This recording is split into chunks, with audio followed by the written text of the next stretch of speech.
We just saw poorest country in the Western Hemisphere, Haiti. And they haven't delivered a single jab of vaccine of coronavirus yet. There's massive humanitarian depredation, and the president is assassinated in his house. President Joe Biden says it calls for a free and fair election. That's nice. Never going to happen. What should the Americans? We care. We want democracy in our backyard. We've got more influence than anybody else. The Russians aren't playing. The Chinese aren't playing. It's just us, Ben. What should we be doing? Well, look, Haiti's been like an intractable challenge in a lot of ways. I think what we should be doing is, in this case, this could be a project for our hemisphere.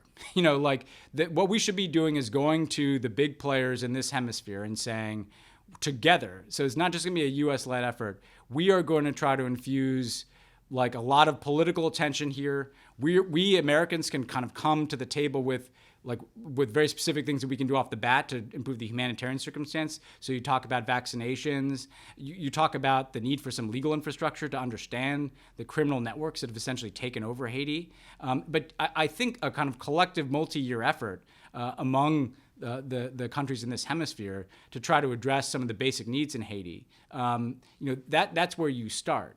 That's been derailed in the past by the inevitable corruption that arises in Haiti, but also our attention span, shifts. So once things start getting challenging, like you kind of move on to the next issue. There has to be kind of a focused effort, I think, involving multiple countries in the Western Hemisphere if all we can achieve is an improvement in the humanitarian circumstance there, that's still worth the effort given the scale of the suffering in Haiti.